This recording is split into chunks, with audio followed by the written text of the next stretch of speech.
बिहार दरोगा के सीरीज में ये दूसरा वीडियो है और इस वीडियो में हम लोग देखेंगे प्रस्तावना के बारे में पढ़ेंगे। देखेंगे कि प्रस्तावना संविधान में क्या है, प्रस्तावना में क्या कहा गया है, संविधान का हिस्सा है कि नहीं है, इसमें संशोधन होगा कि नहीं होगा, प्रस्तावना में कौन कौन सी जो है वो बातें कही गई हैं, इन सारे जो है वो पहलुओं पर हम लोग चर्चा करेंगे।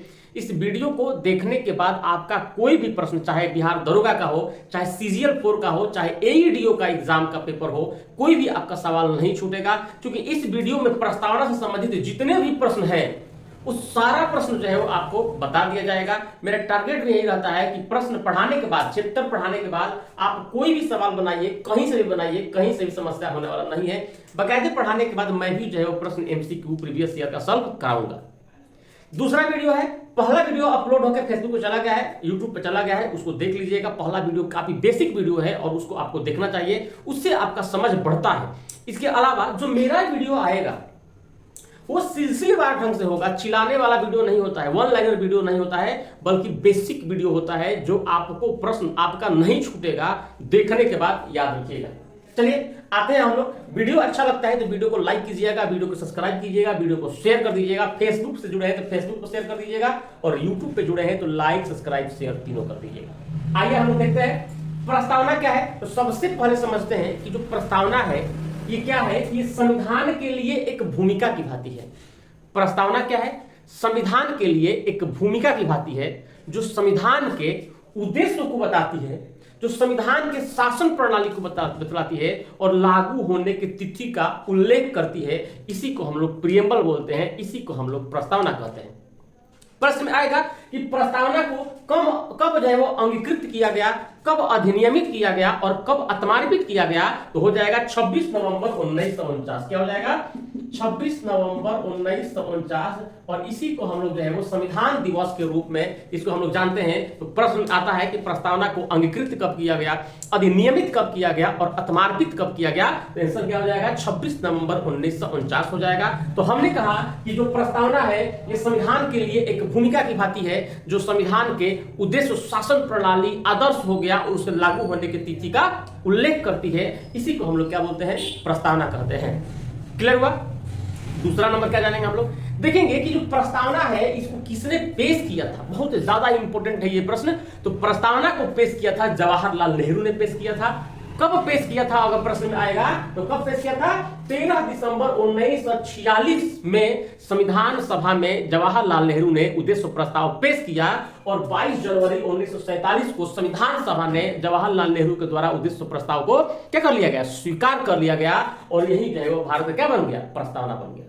क्लियर हुआ? तो आपसे प्रश्न पूछा जाएगा कि प्रस्तावना पेश किसने किया? जवाहरलाल नेहरू। कब किया? तो 13 दिसंबर 1946 को किया। कब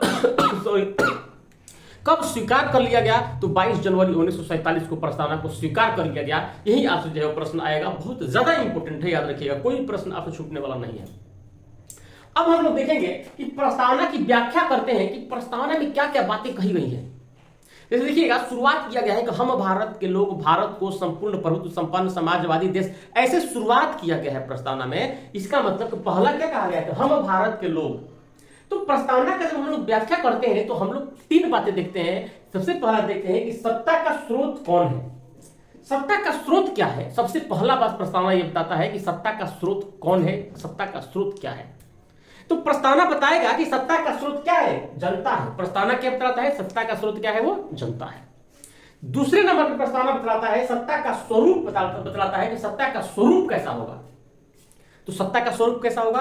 संपूर्ण प्रभुत्व संपन्न देश होगा, समाजवादी देश होगा, पंथ निरपेक्ष देश होगा, लोकतांत्रिक देश होगा और गणराज्य देश होगा। यही जो है वो सत्ता का स्वरूप है। याद रखिएगा, संपूर्ण प्रभुत्व संपन्न हो जाएगा, समाजवादी हो जाएगा, पंथ निरपेक्ष हो जाएगा, लोकतंत्र हो जाएगा, लोकतांत्रिक देश हो जाएगा और जो है वो गणराज्य देश हो जाएगा। ये हमारा सत्ता का स्वरूप है। और तीसरा नंबर बतलाता है कि सत्ता का उद्देश्य क्या है। तो सत्ता का उद्देश्य क्या है? आप सब भी जानते हैं कि अगर कोई सत्ता करता है, शासन करता है, तो उसका क्या उद्देश्य है? इसका उद्देश्य है न्याय।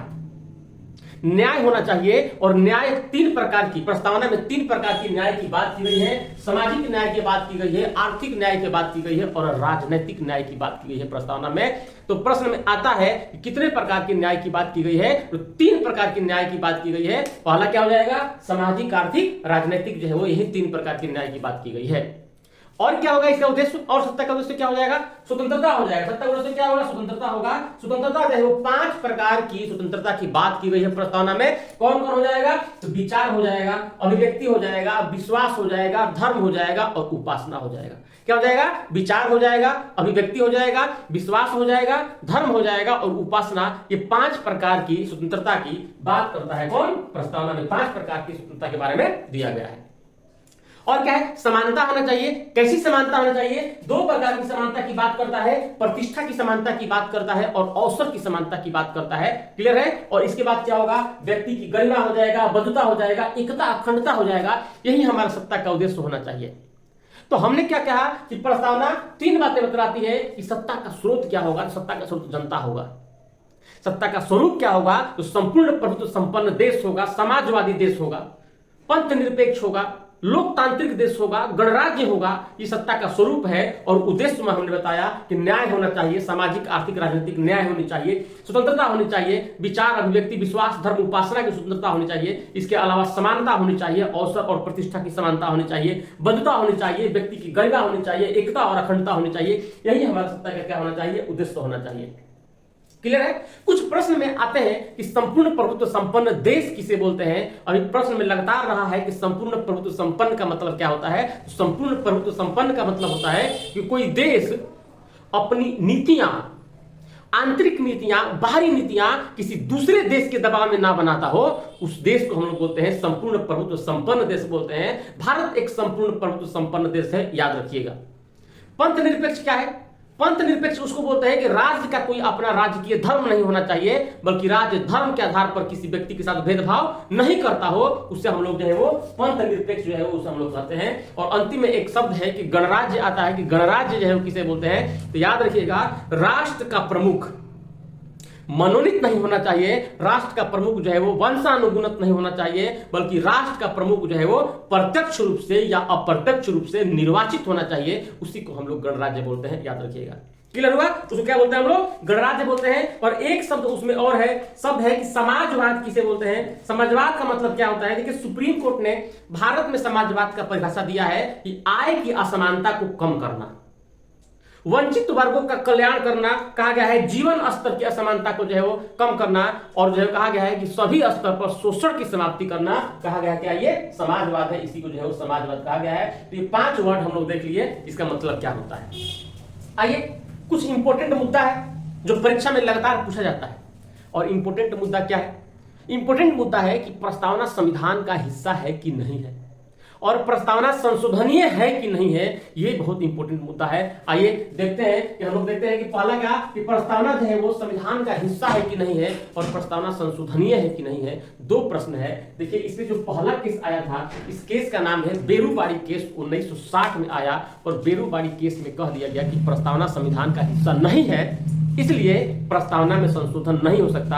अर्थात कहा गया कि प्रस्तावना संविधान का हिस्सा नहीं है, इसलिए प्रस्तावना संशोधनीय भी नहीं है। ये पहला केस में कहा गया। कौन सा केस, बेरूबाड़ी केस में कहा गया। क्या नाम है इसका, बेरूबाड़ी केस में कह दिया गया। इस केस के बाद एक और केस आया, उस केस को बोलते हैं हम लोग केशवानंद भारती केस।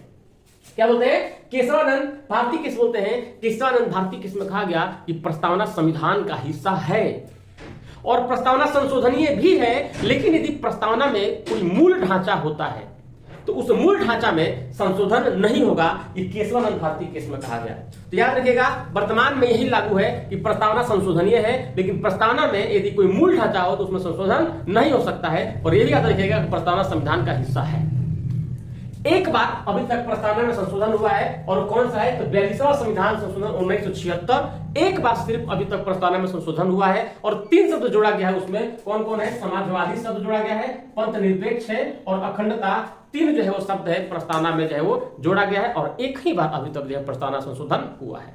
क्लियर है। आइए कुछ और देख लेते हैं इंपॉर्टेंट बात। इंपॉर्टेंट बात यह है कि प्रस्तावना आखिर लिया कहां से गया है, तो प्रस्तावना अमेरिका से लिया गया है, याद रखिएगा। इसके अलावा ये भी देखेंगे कि प्रस्तावना को संविधान का परिचय पत्र किसने कहा।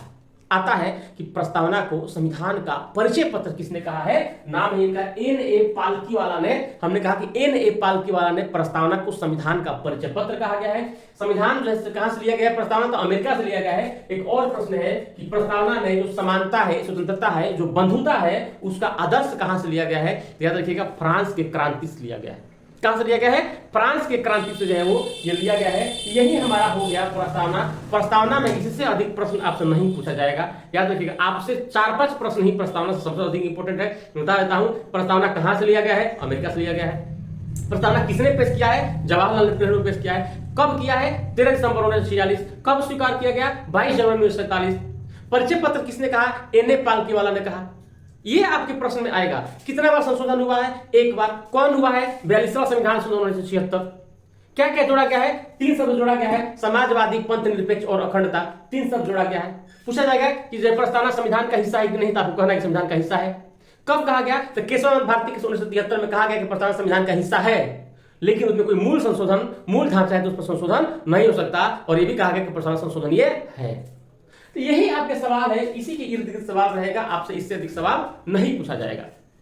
अगला जो हमारा वीडियो आएगा वो फंडामेंटल राइट्स को लेकर आएगा, मूल अधिकार को लेकर आएगा। तो आपको वीडियो कैसा लगता है आप जरूर कमेंट में बताएं। यदि कुछ सुधार करना है, चाहते हैं कि उसमें कुछ सुधार हो, तो आप वही बताइएगा, इसमें हम सुधार जरूर करेंगे, जो भी हो सकता है। हमारा याद रखिए टारगेट है आपका बिहार दरोगा का तैयारी कराना फ्री ऑफ कॉस्ट, ठीक है। फेसबुक से लेकर जो है वो यूट्यूब तक। यूट्यूब पे तो बहुत सारे बतरे वीडियो हैं, फेसबुक पे कम है, तो मैं फेसबुक पे अपलोड कर देता हूं। जो फेसबुक से जुड़ा है उसको आराम से वो देख सकता है, ठीक है। तो अगला वीडियो में हम लोग मिलेंगे फंडामेंटल राइट के साथ। और अगला जो वीडियो आएगा उसमें ये भी देखेंगे कि प्रस्तावना से जो भी प्रीवियस ईयर क्वेश्चन होगा, उस सारा प्रीवियस ईयर क्वेश्चन जो हम लोग पहले सॉल्व करेंगे, जहां जहां से आया हुआ है वो सारा सॉल्व करेंगे। उसके बाद हम लोग जो है वो देखेंगे कि फंडामेंटल राइट्स, याद रखिएगा मेरे से फंडामेंटल राइट्स यदि आप पढ़ लेंगे तो कोई आपको फंडामेंटल राइट्स पढ़ा नहीं पाएगा, याद रखिएगा। या मेरे से पॉलिटी ही पढ़ लेंगे तो आप इतना जान जाएंगे कि आप कहीं भी क्लास में बैठेंगे तो आपको कोई पढ़ा नहीं पाएगा, याद रखिएगा। क्योंकि जितना भी हो सकता है उतना सारा जानकारी आपको हम दे देते हैं। क्लियर है, तो मिलते हैं अगले वीडियो में। जय हिंद। वीडियो को लाइक कीजिएगा, सब्सक्राइब कीजिएगा, शेयर कीजिएगा। फेसबुक पे है तो इसको शेयर कर दीजिएगा। मिलते हैं अगले वीडियो में। जय हिंद। हमारा दरोगा का जो क्लास है वो कल से ही आ रहा है सफलता एक्सप्रेस में, तो वहां से ऑफलाइन क्लास कर सकते हैं। 1 बजे टाइमिंग है, वहां भी जो ऑफलाइन करना चाहते हैं वो क्लास में आ सकते हैं। वहां बाकायदे पूछने का आपको छूट मिलता है, तो वहां कर सकते हैं। मिलते हैं अगले वीडियो में। जय हिंद।